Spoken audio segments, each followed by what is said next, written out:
Welcome back to From Ashes to Glory.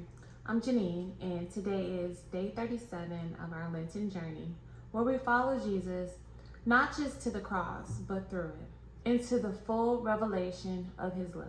Today, we come to the third word that Jesus spoke from the cross. It's quiet, it's intimate, and family-centered.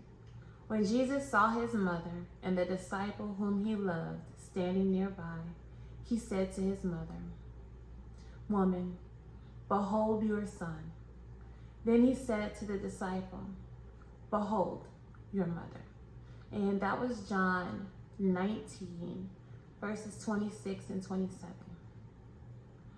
At this point in the crucifixion, instead of focusing solely on his pain, Jesus turns his gaze to Mary, his mother, who is watching him die, and John, the beloved disciple. And in that moment, he does something astonishing. He creates a new family. Woman, behold your son. Son, behold your mother. The word Jesus uses is more than just look. It means behold with intention. Behold with attention. Perceive and embrace with understanding. See with the eyes of the heart. So Jesus wasn't just pointing them at each other. He was calling them into a covenant of care, into a new spiritual relationship that reflected his kingdom. He was calling them into care. He was calling them into a new covenant of care, into a new spiritual relationship that reflected his kingdom.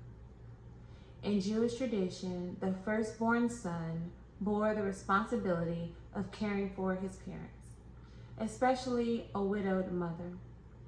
With Joseph likely deceased by this time, we don't know.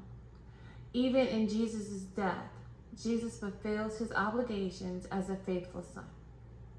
But this is more than cultural duty. It's a divine act of provision. By entrusting Mary to John, Jesus also honors her pain. I'm referring back to Luke 2 and 35, where it says, Jesus is forming a new family based not on blood, but on the bond of the cross. John would now care for Mary as his own, and Mary would mother a disciple in the faith. The early church took this seriously. In fact, in Galatians 3 and 28, it says, "You are now brothers and sisters in Christ." This act shows us that love doesn't pause in suffering. Jesus shows us how to care for others even when we're hurting. Jesus addresses Mary as woman, not in disrespect, but in fulfillment of Genesis 3 and 15. She is the woman through whom the promised seed came. He is the seed of the woman, crushing the head of the serpent right then and there. Jesus was dying for the world, yet still he saw his mother standing right in front of him. All right, that's it for tonight. Let's close in prayer. Father God, thank you for showing us that love doesn't stop when life hurts. Help us to behold the people you've given us, not with obligation, but with joy and responsibility. Teach us to care even when we feel empty.